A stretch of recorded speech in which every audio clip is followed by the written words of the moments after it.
प्यारे छात्रों, स्वागत है आप सबका। ये ना जो पाठ चल रहा है महाकाव्य का, वो लगभग समापन पे है। वो मुख्य जो हमारे कवि हैं जिससे संबंधित प्रश्न अधिकतर रहता है, वो भास, कालिदास, भारवी और माघ, नेषद, हर्ष, इन सब के बारे में हमने कुछ चर्चा की। अब महाकाव्य में ही 2-3 और कवि हैं जिसके बारे में सामान्य जानकारी होनी चाहिए, क्योंकि ये कवि भी हमारे प्राचीन महाकाव्य की परंपरा में आते हैं। तो जैसा कि मैंने पहले भी चर्चा की थी कि कालिदास के बाद अश्वघोष एक प्रौढ़ पांडित्य वाले कवि हैं और जिनकी रचना अत्यंत प्रसिद्ध है। क्योंकि उनकी रचना से संबंधित और प्राचीन महाकाव्य की परंपरा में होने के कारण कई बार उनसे संबंधित प्रश्न हो सकता है। अतः उनके काव्यों का सामान्य परिचय अवश्य हमें होना चाहिए। इस दृष्टि से आज हम पहले अश्वघोष की चर्चा करते हैं। अश्वघोष के काव्य और उनके काव्य का स्वरूप और उनके बारे में जो प्रचलित कवियों में, विद्वानों में जो उनकी प्रशस्ति है, उसके बारे में कुछ चर्चा करेंगे। तो पहले सामान्य परिचय के रूप में अश्वघोष के बारे में, उनके पांडित्य के बारे में 2-4 वाक्यों में चर्चा कर लें। तो महाकवि अश्वघोष संस्कृत साहित्य के प्राचीन कवियों में प्रथम श्रेणी के कवि के रूप में गिने जाते हैं। महाकवि कालिदास और अश्वघोष, इन दोनों के विषय में विद्वानों में परस्पर ये भी चर्चा होती है कि प्रथम कवि कौन है, कालिदास या अश्वघोष। लेकिन पुष्ट प्रमाणों के आधार पर कालिदास के बाद अश्वघोष को अधिकतर लोग स्वीकार करते हैं। तो पूर्वापर कवियों के, दोनों कवियों के बारे में यद्यपि मतभेद है, लेकिन अश्वघोष के जीवन काल एवं जन्म स्थान के विषय में जो कुछ भी सामग्री उपलब्ध है या उनके साहित्य में जो वर्णन है, उसके आधार पर यदि हम देखते हैं तो अधिकतर प्रमाण कालिदास के बाद इनके होने की सिद्ध होती है। अतः स्वीकृत सिद्धांतों के रूप में इन्हें कालिदास के बाद ही स्वीकार किया जाता है, जिसका समय अर्थात अश्वघोष के समय में प्रमाणों के आधार पर प्रथम शताब्दी ईस्वी में इनका समय माना जाता है उत्तरार्ध में, और पूर्वार्ध में कालिदास की स्थिति आती है। ये जो अश्वघोष है, ये संस्कृत के सभी विषयों के प्रकांड पंडित हैं, जिसमें विशेषतः वेद, दर्शन, धर्मशास्त्र और ज्योतिष में इनका विशेष अधिकार है। इसके साथ ही रामायण, महाभारत एवं अन्य शास्त्रों में भी इनका अप्रतिम पांडित्य देखा जाता है। ये जो अश्वघोष है, इनके बारे में ये तथ्य है कि ये मूलतः वैदिक संप्रदाय के ही थे और सनातन परंपरा के आधार पर ही इन्होंने शास्त्रों का अध्ययन किया, लेकिन बाद में इन्होंने बौद्ध धर्म में प्रवृत्त हुए और बौद्ध धर्म के जो सिद्धांत हैं उनको प्रतिष्ठापित करने वाले आचार्यों में प्रायः सर्वश्रेष्ठ आचार्य माने जाते हैं। तो इस दृष्टि से अश्वघोष मूलतः सनातन परंपरा के जो वैदिक सिद्धांत हैं उनके आधार पर ही इनकी वर्ण व्यवस्था आदि का कार्य है, लेकिन बौद्ध धर्म स्वीकार करने के कारण इनकी रचना महात्मा बुद्ध से संबंधित सिद्धांतों का ही प्रतिपादन से संबंधित है। अतः बौद्ध दर्शन के प्रतिष्ठापक आचार्य के रूप में अश्वघोष को माना जाता है। अश्वघोष की यद्यपि अनेक कृतियां हैं, लेकिन उन सारी कृतियों के बारे में अलग अलग मत हैं, जिसमें कुछ उनकी कृतियां बताते हैं, कुछ नहीं बताते हैं। लेकिन सर्वसम्मत सिद्धांत से, जिसमें सभी विद्वान एकमत हैं, उन सर्व सिद्धांत के आधार पर इनके दो प्रसिद्ध महाकाव्य हैं, जिसके आधार पर अश्वघोष की प्रतिष्ठा महाकवियों में प्राचीन साहित्य में प्राप्त हुई है। तो इनकी दो अत्यंत प्रसिद्ध महाकाव्य है, जो एक है बुद्ध चरितम और दूसरा है सौंदरानंद। तो यद्यपि इन दोनों ग्रंथों को भी यदि हम देखते, दोनों ही ग्रंथ बौद्ध धर्म से संबंधित है, लेकिन इन दोनों ग्रंथों में भी अत्यंत उत्कृष्ट साहित्य के रूप में, अत्यंत उत्कृष्ट महाकाव्य के रूप में बुद्ध चरितम जो है अत्यंत प्रसिद्ध है। अतः प्रश्न भी कई बार यदि आता है तो बुद्ध चरितम से संबंधित आता है, लेकिन सौंदरानंद भी चूँकि इनके काव्य है, इसीलिए इसके बारे में भी सामान्य जानकारी हमको होनी चाहिए। अवगतम। तो इस दृष्टि से संस्कृत की काव्य परंपरा में कालिदास और अश्वघोष, इन दोनों महाकवियों की कृतियां अपना विशिष्ट स्थान रखती है। संस्कृत साहित्य की काव्य परंपरा में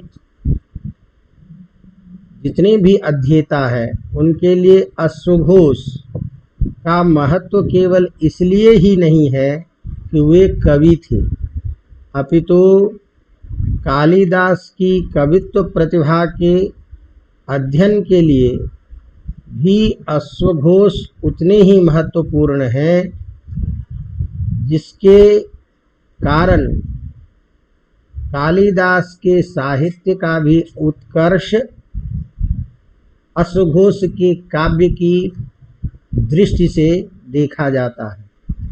अतः सारांशतः बौद्ध धर्म के अनुयायी प्रथम ईस्वी शताब्दी में उत्पन्न मूलतः सनातन परंपरा के आचार्य, बौद्ध धर्म के अनुयायी और बौद्ध धर्म के सिद्धांतों के प्रतिष्ठापक आचार्य के रूप में अश्वघोष के नाम आते हैं और अश्वघोष इनके बारे में, इनकी ये प्रतिष्ठित रचना से ही ये ख्याति प्राप्त महाकवि के रूप में गिने जाते हैं। इनका जो प्रथम काव्य है बुद्ध चरितम, जिसमें सामान्य रूप से कथानक का जो स्वरूप है ये महात्मा बुद्ध के जीवन चरित्र तथा उनके सिद्धांत से संबंधित है। इस बुद्ध चरितम में बुद्ध का जन्म से लेकर के महानिर्माण तक की जो कथा है वो इसमें वर्णित है। इस महाकाव्य में मूल रूप से 28 सर्ग हैं, किंतु संस्कृत भाषा में जो उपलब्ध बुद्ध चरितम है वो केवल मात्र अभी 14 सर्गों में ही उपलब्ध है। बाकी जो है वो चीनी भाषा में, तिब्बती भाषा में अनुदित है, जो मूलतः प्राकृत और पाली से संबंधित। इस तरह से संस्कृत भाषा में उपलब्ध 14 सर्गों में जो बुद्ध चरितम महाकाव्य है उन 14 सर्गों से युक्त काव्य के बल पर ही इनकी विद्वता, इनकी प्रौढ़ता, इनकी काव्य धर्मिता, रचना कौशलता के बारे में जानकारी प्राप्त होती है। अवगतम। तो अत्यंत प्रौढ़ पांडित्य, सुंदर सुगठित काव्य संरचना के कारण बुद्ध चरितम संस्कृत साहित्य में महाकाव्य की परंपरा में अत्यंत उत्कृष्ट ग्रंथ के रूप में स्वीकार किया जाता है। अब इस महाकाव्य में यद्यपि मैंने बताया कि 28 सर्ग हैं, लेकिन 14 सर्ग ही संस्कृत में उपलब्ध है। तो सर्गों के अनुसार इसके कथा का विभाजन है, जिस पर हमको ज़्यादा चर्चा नहीं करनी है कि जैसे गौतम बुद्ध का जन्म प्रथम सर्ग में, फिर गौतम बुद्ध का अंतः विहार द्वितीय इत्यादि सर्ग में, किसी रोगी वृद्ध आदि को देख करके उनमें उनके मन में जो वैराग्य उत्पन्न हुआ, इस तरह से उनके जाने के बाद उनकी पत्नी का जो विलाप है, ये सारे संपूर्ण कथानकों को 28 सर्ग में लेकर के महात्मा बुद्ध के संपूर्ण जीवन का यह सिद्धांत उपस्थापक ग्रंथ माना जाता है। अवगतम।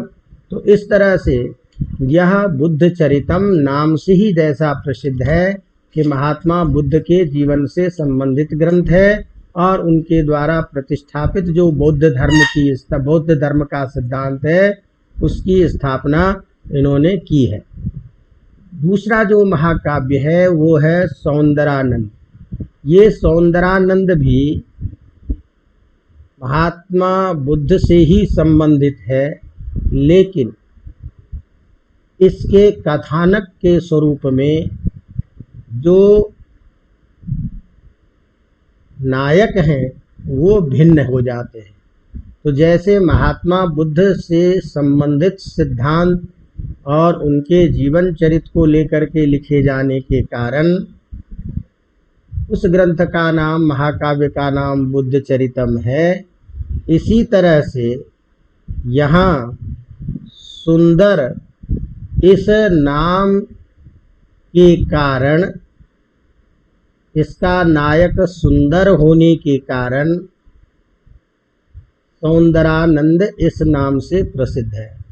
तो संक्षेप में यह सौंदरानंद महाकाव्य अश्वघोष का दूसरा महाकाव्य है, जिसमें 18 सर्ग है।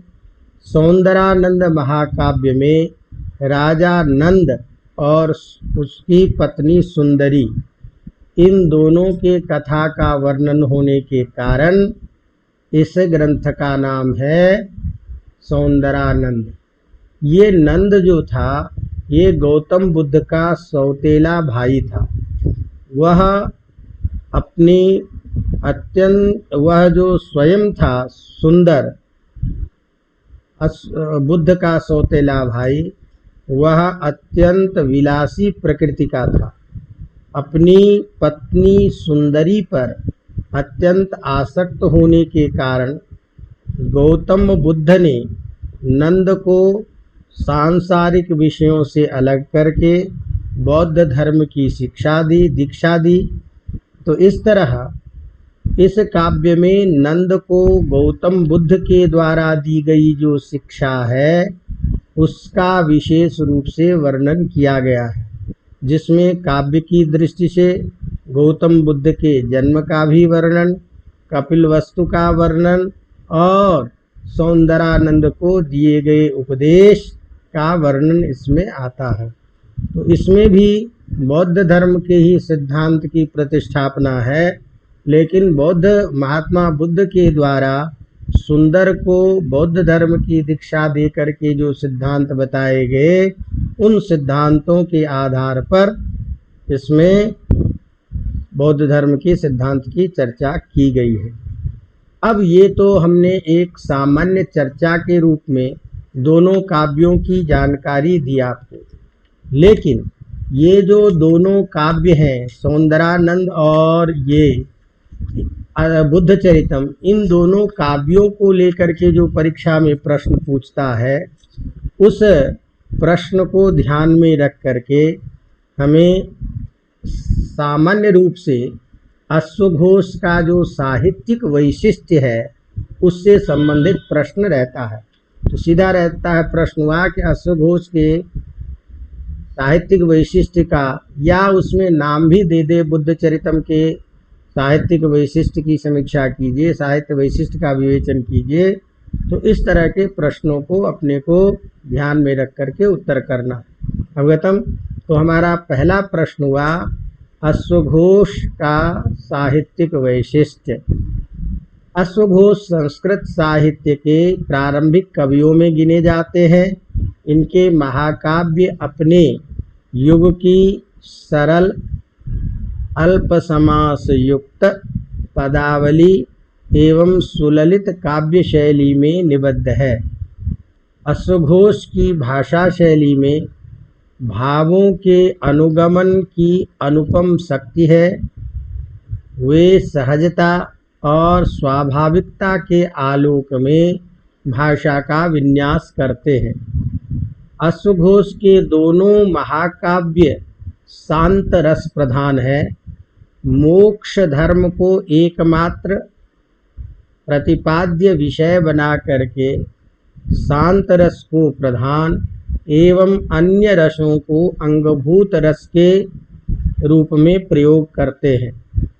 बौद्ध धर्म के सुंदर नैतिक उपदेशों का प्रतिपादन में शांत रस की उत्कृष्टता अत्यंत सहज रूप से इसमें प्राप्त होती है।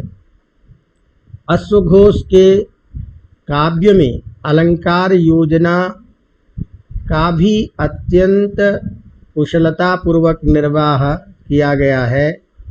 उपमा के प्रति उनका विशेष आकर्षण है। अन्य अलंकारों में अनुप्रास, यमक, रूपक, उत्प्रेक्षा, अर्थांतरन्यास, वक्रोक्ति एवं एकावली आदि अलंकार प्रमुख हैं। छंद की दृष्टि से अश्वघोष ने मुख्य रूप से उपजाति और अनुष्टुप छंद का प्रयोग किया है। सर्गों की रचना प्रायः इन्हीं छंदों में हुई है। अश्वघोष अनेक शास्त्रों के पंडित थे। मूलतः ब्राह्मण होने से इन्होंने समस्त वैदिक वाङ्मय एवं दर्शन का अध्ययन किया, जिसका प्रभाव इनके ग्रंथों में दिखाई देता है। इस प्रकार अश्वघोष का महाकाव्य भाषा सौष्ठव, भाषाभिव्यक्ति, सुंदर पद संरचना, छंद रस अलंकारों का सुंदर समन्वित रूप है एवं प्रौढ़ पांडित्य पूर्ण कथानक के उपस्थापक आचार्य होने के कारण साहित्यिक सभी विशेषताओं से युक्त इनका यह काव्य देखा जाता है। अवगतम। इसी तरह अश्वघोष के काव्यों का वैशिष्ट्य यदि हम संक्षेपतः कहें तो अश्वघोष वैदर्भी रीति का कवि है। वह रामायण, महाभारत और कालिदास की शैली से अत्यधिक प्रभावित है। अतः उसकी शैली में प्रसाद और माधुर्य का सुंदर समन्वय देखा जाता है। दर्शन शास्त्र एवं व्याकरण पर असाधारण अधिकार होने से दर्शन के सूक्ष्म तत्वों का अत्यंत सरलता एवं सुबोधपूर्ण भाषा में उसको अभिव्यक्त किया गया है। वर्णनों की यथार्थता, सजीवता, स्वाभाविकता और चित्रात्मकता के कारण इस ग्रंथ का वैशिष्ट्य अधिक होता है। भाषा एवं भाव सौष्ठव विलक्षण है। अतः महाकाव्य की दृष्टि से महाकाव्य के लक्षण के आधार पर अश्वघोष का बुद्धचरितम श्रेष्ठ महाकाव्य के रूप में गिना जाता है। अवगतम। तो इस तरह से साहित्यिक विशेषता के अंतर्गत इनकी ये चीज़ें आपको बतानी है। अब जैसे मैंने कहा कि अश्वघोष के काव्य में जैसे सुंदर पदावली का प्रयोग है, सुंदर इसके वाक्य संरचना है, इसके प्रमाण के रूप में हम कुछ उदाहरणों को इनकी योग्यता के द्वारा या काव्य कौशल को बताने के लिए कुछ प्रसिद्ध जो इनके श्लोक हैं और सिद्धांत हैं उनके आलोक में इनके काव्य कौशल का संक्षिप्त विवरण अपने को देखना है। तो एक तो हो गया साहित्यिक वैशिष्ट्य के रूप में किन किन चीज़ों को इसमें बताया गया है। दूसरा कि बुद्ध चरितम या अश्वघोष के काव्य में काव्य कौशल, तो काव्य कौशल के रूप में यदि हम चर्चा करते हैं तो इस दृष्टि से कुछ बिंदु ऐसे हैं जो काव्य कौशल के बारे में हमें प्रमाण के रूप में प्राप्त होता है। तो उसको हमें उस दृष्टि से ध्यान रखना है और उसको समझना है। हमारा एक दूसरा प्रश्न का स्वरूप हुआ अश्वघोष के काव्य का काव्य कौशल या काव्य कौशल का महत्व। तो जैसे हमने बताया कि अश्वघोष का यह काव्य चूंकि शांत रस प्रधान है, मोक्ष मार्ग को, संसार की निस्सारता को ये प्रधान रूप से अभिव्यक्त किया है। अतः इनके काव्य कौशल में भाषा में उसी रस के अनुरूप और बौद्ध धर्म के सिद्धांतों का प्रतिष्ठापन करने के कारण जहाँ भाषा में प्रौढ़ता दिखाई देती है, उसी तरह भाषा के सिद्धांत के उपस्थापन में भावाभिव्यक्ति जो है, माने संप्रेषण जो है, ये इनके श्लोक में अत्यंत प्रवाहपूर्ण दिखाई देता है। जैसा कि बौद्ध धर्म में के अनुसार नैतिक उपदेशों के प्रतिपादन में शांत रस की उत्कृष्टता को बताने के लिए बौद्ध धर्म के सिद्धांत में जो प्रतिपादित 4 आर्य सत्य हैं, उन उपदेशों का सार के रूप में एक साथ प्रस्तुत कर देने की जो क्षमता है, काव्य कौशल है, यह अपूर्व देखा जाता है। जैसे कि बौद्ध धर्म के जो 4 आर्य सत्य हैं, उनको एक श्लोक के रूप में ये बता रहे हैं, उपस्थापन करते हैं।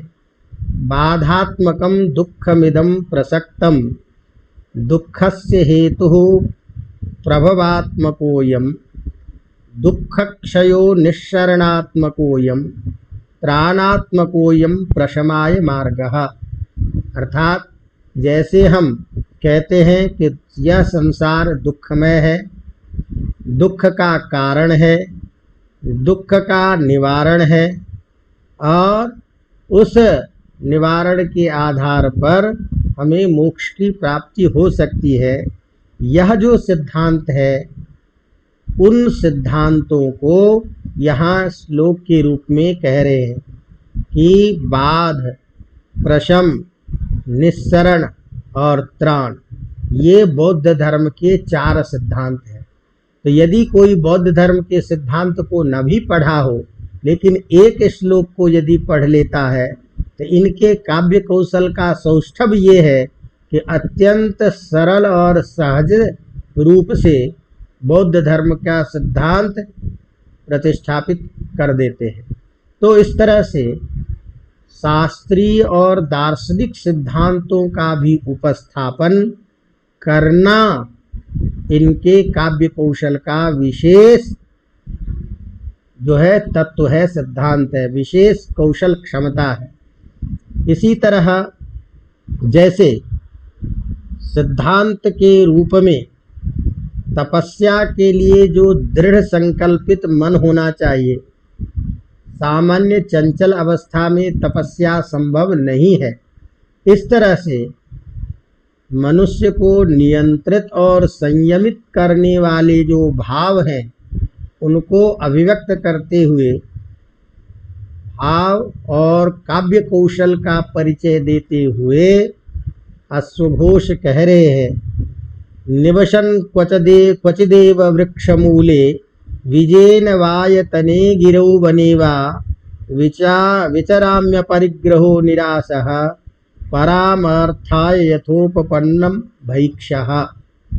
यदि आप संसार से अलग होना चाहते, यदि आप मोक्ष प्राप्त करना चाहते हैं, जीवन में दुखों से दूर होना चाहते हैं, तो सबसे पहले आपको इस संसार के जो स्वरूप है, जो पारिवारिक जो बंधन है, इस बंधन से अलग होकर के जंगल में एकांत में किसी वृक्ष का आश्रय लेकर के भिक्षावृत्ति से जीवन यापन करने की साधना सबसे प्रथम आवश्यक है।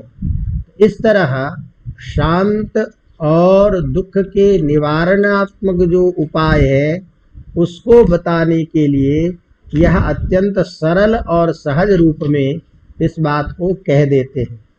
इसी तरह से जहाँ शब्द चित्रण और सौंदर्य का वर्णन है, उस सौंदर्य वर्णन में भी अश्वघोष की अपूर्व क्षमता देखी जाती है।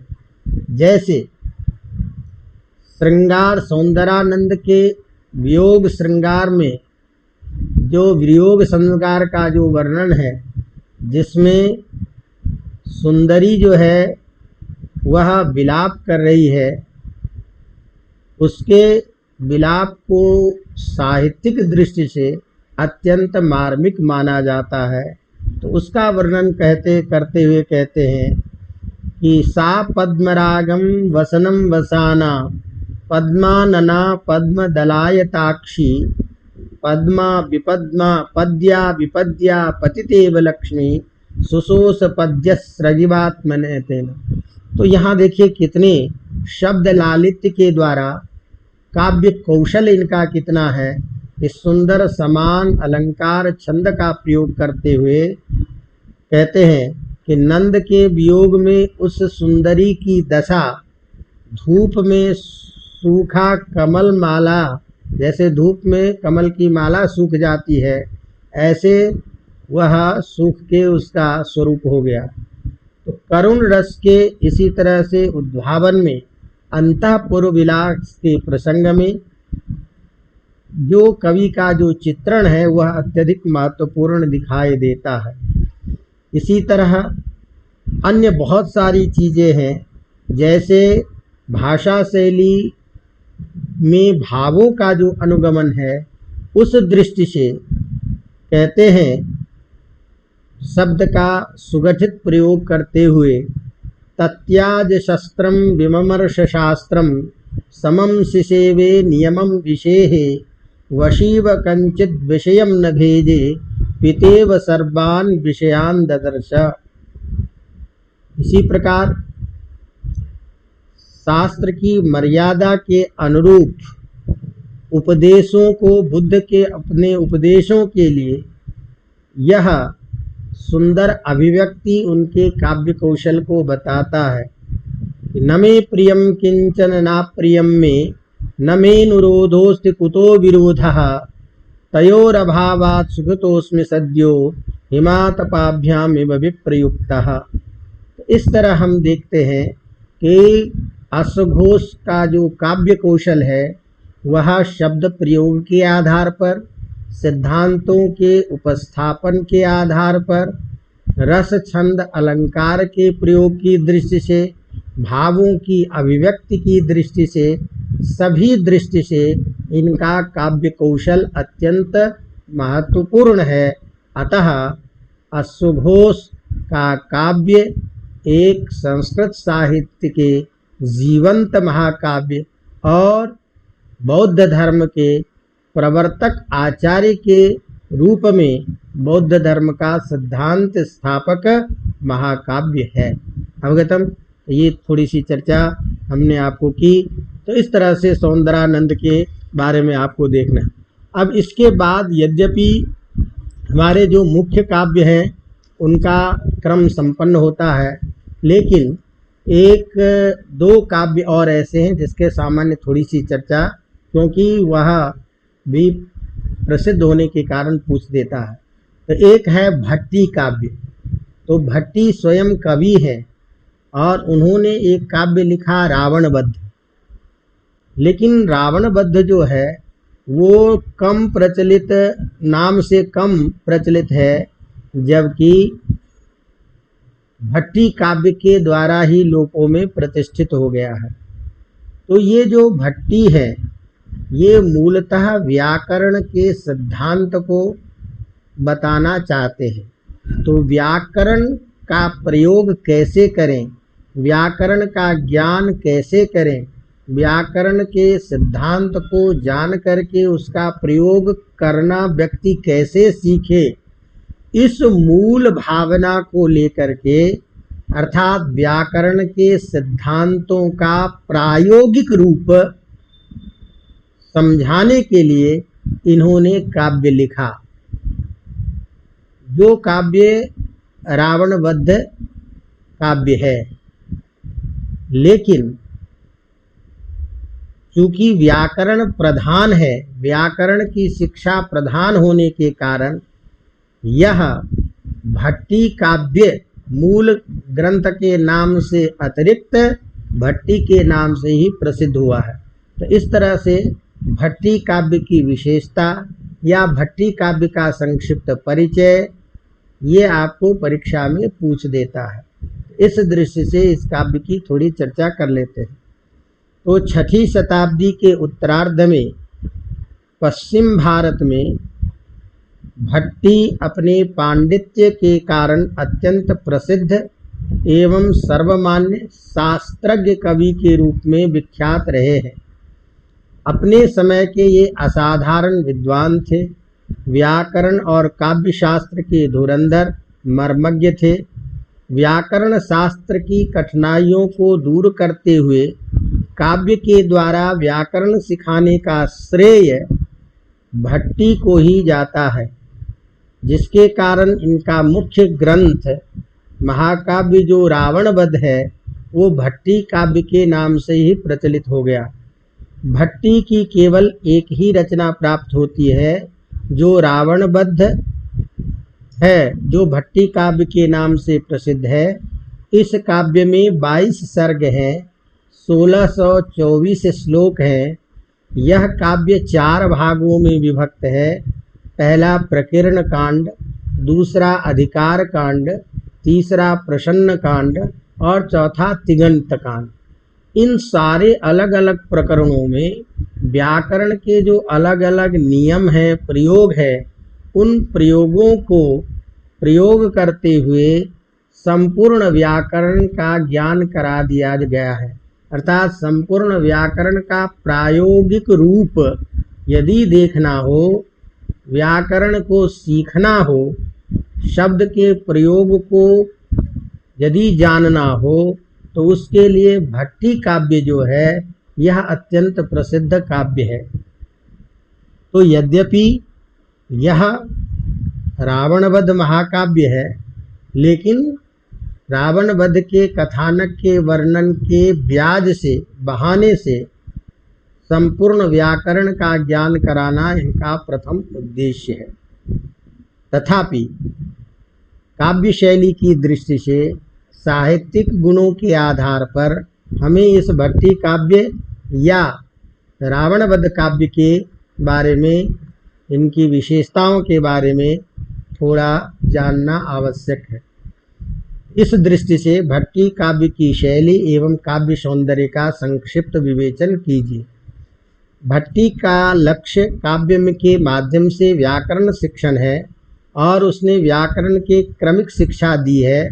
इसके साथ ही काव्य शास्त्रीय सभी गुणों का समावेश इसमें दिखाई देता है।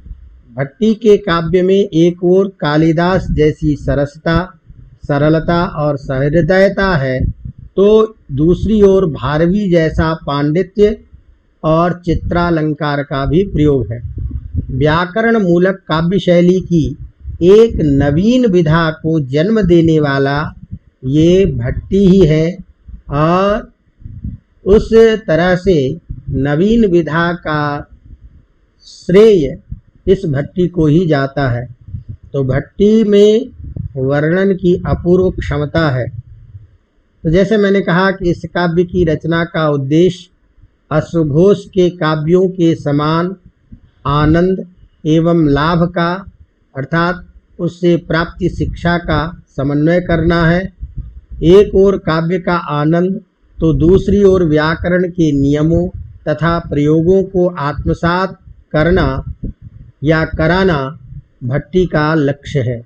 व्याकरण के प्रति अत्यधिक अभिनिवेश होने पर भी काव्यगत सभी विशेषताएं इसमें पूर्ण रूप से प्राप्त है। कथानक के प्रयोग में उचित रस, छंद एवं अलंकारों का प्रयोग, भाषा विन्यास एवं भाषा सौष्ठव काव्य के उत्कर्ष को बढ़ाता है।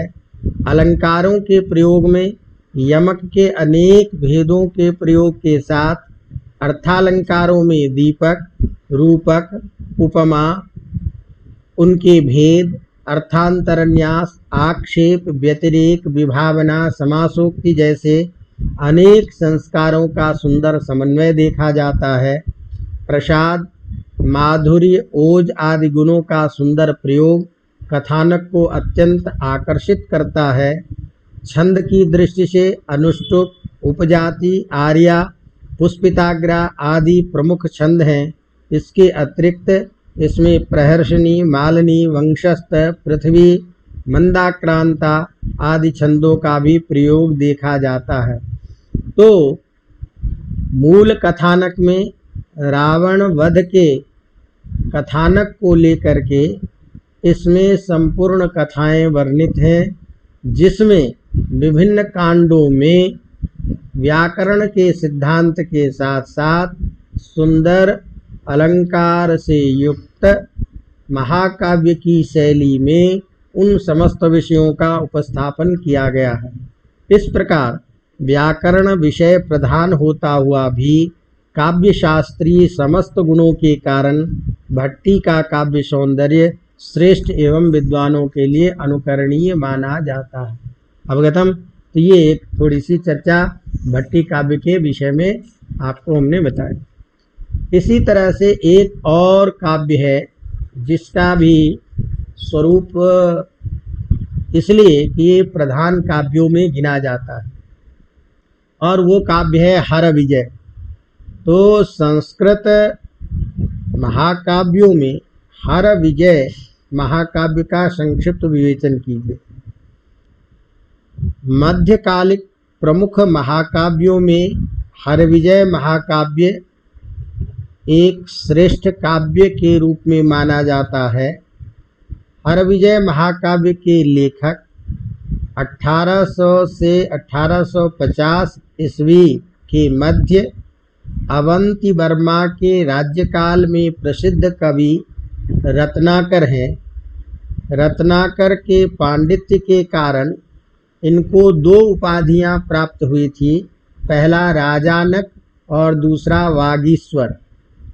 तो इस तरह से ये हरविजय इस ग्रंथ के लेखक हैं रत्नाकर, जिन रत्नाकर की दो उपाधियां, एक राजानक और दूसरा वागीश्वर।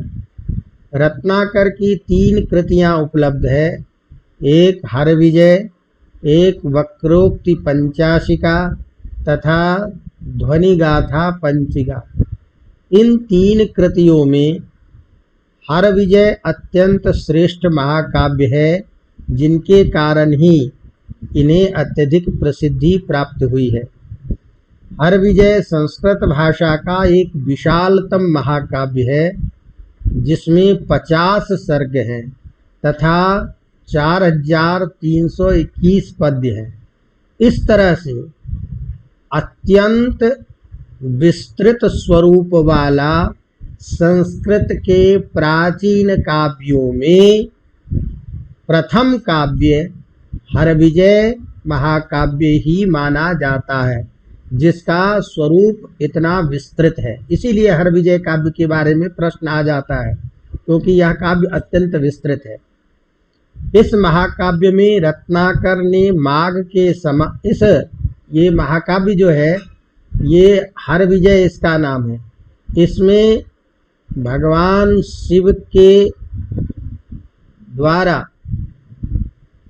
अंधकासुर के जन्म अर्थात शिव के ही प्रसाद से अंधकासुर का जन्म हुआ है, और अंधकासुर के द्वारा किए गए दुराचरणों के कारण भगवान शिव के द्वारा ही उसका अंत कर दिया गया है। इस तरह से अंधकासुर के जन्म और संहार, इस ऐतिहासिक कथानक को लेकर के इस ग्रंथ का नाम हरविजय है। इस महाकाव्य में कवि रत्नाकर ने माघ के समान अपने महाकाव्य को सर्वांगपूर्ण बनाने का प्रयास किया है। इसमें चित्रकला, संगीत और नृत्य का शास्त्रानुकूल विवेचन और विश्लेषण किया गया है। गुणों की दृष्टि से प्रसाद, माधुर्य, ओज, इन तीनों गुणों का समायोजन है। माघ के समान शास्त्रीय उत्कर्ष भी देखा जाता है। रत्नाकर मूलतः रीतिवादी कवि हैं, इसीलिए इनकी भाषा में प्रायः सभी पक्ष देखे जाते हैं। कहीं क्लिष्ट बंध है तो कहीं सरलता से युक्त, कहीं पांडित्यपूर्ण है तो कहीं सर्वजनबोध सरलता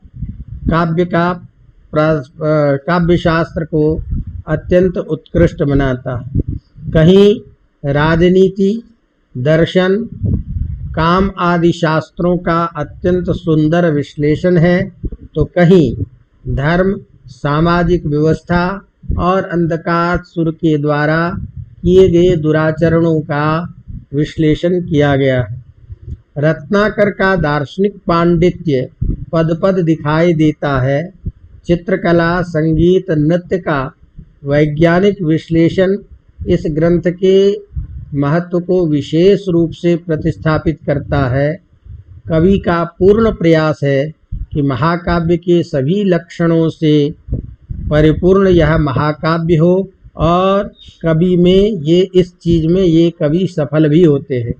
अलंकारों में रत्नाकर को उत्प्रेक्षा अलंकार अत्यधिक प्रसिद्ध है, क्योंकि उत्प्रेक्षा अलंकार जब भी होता है तो कथानक को प्रमाणित करने, कथानक को पुष्ट करने के लिए इस अलंकार का प्रयोग होता है। जहाँ किसी एक चीज़ का उदाहरण दे करके उनके गुणों का दूसरे में प्रतिस्थापना करनी होती है, तो इस तरह से उत्प्रेक्षा अलंकार जहाँ संभावना को व्यक्त किया जाता है। इसलिए जब हम उत्प्रेक्षा अलंकार के बारे में पढ़ते हैं तो कहते हैं भवेत संभावनोत्प्रेक्षा। जहाँ संभावना व्यक्त की जाती है वहाँ उत्प्रेक्षा अलंकार होता है। और ये उत्प्रेक्षा अलंकार जो है वो कवि के स्वयं की प्रतिभा के ऊपर निर्भर करता है। इसमें प्रतिभा जो प्रातिभ वैलक्षण्य है वो विशेष रूप से दिखाई देता है।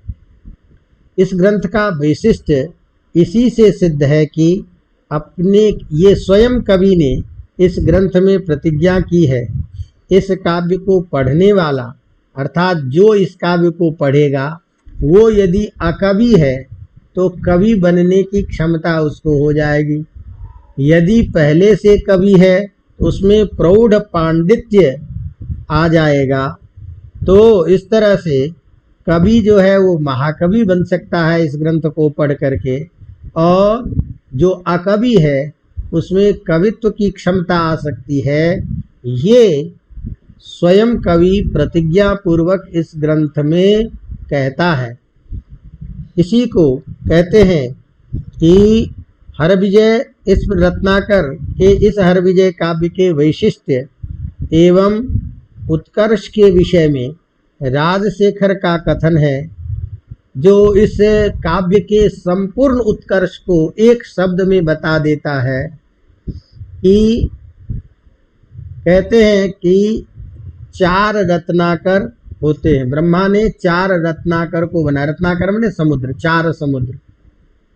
तो राजशेखर कहते हैं कि ब्रह्मा ने 4 रत्नाकर समुद्र को बनाने के बाद भी जब संतुष्ट नहीं हुए तो इन्होंने रत्नाकर कवि अलग से बना दिया। अर्थात जिस प्रकार के उन्नत उस समुद्र के गांभीर्य, समुद्र के सभी चीजों से संपन्न ब्रह्मा के द्वारा स्वयं निर्मित उस अपूर्व समुद्र का वर्णन है, उसी तरह से यह रत्नाकर के द्वारा लिखा गया जो महाकाव्य है एक समुद्र की तरह सभी चीजों से युक्त, समस्त विशेषताओं से युक्त है। तो राजशेखर कहते हैं कि मानो ब्रह्मा जी ने 4 रत्नाकर को बना के संतुष्ट नहीं हुए तो अंत में उन्होंने रत्नाकर कवि को ही बनाया। तो उसको कहते हैं, उसी बात को राजशेखर की पंक्ति के द्वारा कहते हैं, मास्म संतु ही 4 प्रायो रत्नाकरा इमे इतीव सत्कृतो धात्रा कवि रत्नाकरो परः। ब्रह्मा ने इस बात को ध्यान में रख करके कि 4 रत्नाकर जो है उससे सभी बातें पूर्ण नहीं हो जाती है, अतः इस बात को ध्यान में रख करके उन्होंने दूसरा अलग से एक रत्नाकर कवि के रूप में बनाया। तो इस प्रकार यह हरविजय महाकाव्य संस्कृत साह महाकाव्य की परंपरा में सबसे विस्तृत, प्रसिद्ध और रामायण महाभारत के बाद सबसे प्रसिद्ध, प्रौढ़ पांडित्य से युक्त, सभी महाकाव्य के लक्षणों से समन्वित, अत्यंत श्रेष्ठ काव्य के रूप में स्वीकृत है। अतः इस दृष्टि से इस हरविजय काव्य को हमें ध्यान में रख करके परीक्षा की दृष्टि से सामान्य चर्चा करनी चाहिए। अवगतम। अब इन सारी चीज़ों को आप अपने रूप में कर लीजिएगा। तो इस प्रकार लगभग परीक्षा में प्रश्नव्य जितने भी महाकवियों के बारे में हो सकते हैं उसकी हमने चर्चा की है। इसको बार बार देखिए और उसका समूल समेकित सारांश अपने मन में, बार बार मैं इस बात को दोहरा रहा हूँ क्योंकि पढ़ाते समय विषय को समझाने के लिए कुछ बहुत सारी बातें आती है, लेकिन ये आप इसको बार बार सुन करके और जब तक इतनी सारी चीज़ों की व्याख्यात्मक रूप से हम आपको नहीं कहेंगे तो वो मूल सिद्धांत भी अपने को समझ में नहीं आएगा। इसीलिए इसको बार बार सुन करके और फिर इसमें से, जैसे कहते हैं हंसो यथा क्षीरमिवाम्बु मध्यात्, जैसे हंस जो है वह पानी और दूध मिला होता है उसमें से दूध को निकाल लेता है और पानी को छोड़ देता है। इसी तरह से छात्रों को, विद्वानों को ये चाहिए कि जो सामने में कथन हो उसका संपूर्ण आलोडन करके उसमें हमें जो सिद्धांत मुख्य प्रतिपादित दिखाई देता है उसको हम निकाल करके और अपनी भाषा में उसको संकलित करके पढ़ें। तो ये जो पद्धति है इसको ध्यान में रखते हुए आप लोग तैयारी कीजिए और अभी विषय की स्थापना कीजिए। मुझे लगता है कि बहुत ये चाहे बुरा हुआ या अच्छा हुआ, लेकिन आप लोगों को 5 महीने का समय मिल गया इस परीक्षा के लिए, तो तैयारी अच्छी कीजिए और ये समझिए कि हमें एक विशेष अवसर प्राप्त हुआ है कि अच्छी तैयारी करके हम परीक्षा में बैठें, क्योंकि आप सबकी प्रतिष्ठा के साथ में ही मेरी प्रतिष्ठा जुड़ी हुई है और मेरी जो एक संकल्पना है कि संस्कृत विषय में अधिक से अधिक लोग प्रशासन में आए। तो मैं नहीं जानता कि मैं कितना सफल हूँ, लेकिन जो अपना प्रयास है वो मैं आप लोगों के लिए कर रहा हूँ। तो ये सब कुछ आपके ऊपर निर्भर है, इसको ध्यान में रख करके तैयारी कीजिए। और कल से हम अगला जो अपना चैप्टर है नाटक, उस नाटक के बारे में चर्चा करेंगे। और प्रसिद्ध जो नाटक है जिसके बारे में प्रायः प्रश्न पूछे जाते हैं, जैसे आप कई बार पढ़े हो, तो उस दृष्टि से चाहे वो भवभूति हो, कालिदास हो, अन्य जो सिद्धांत हैं महाकवियों के, उनके बारे में क्रमिक चर्चा करेंगे। तो धीरे धीरे इसी तरह से आगे बढ़ेंगे। आप सबका की मंगल कामना के साथ इसको मैं विराम कर देता हूँ। धन्यवाद।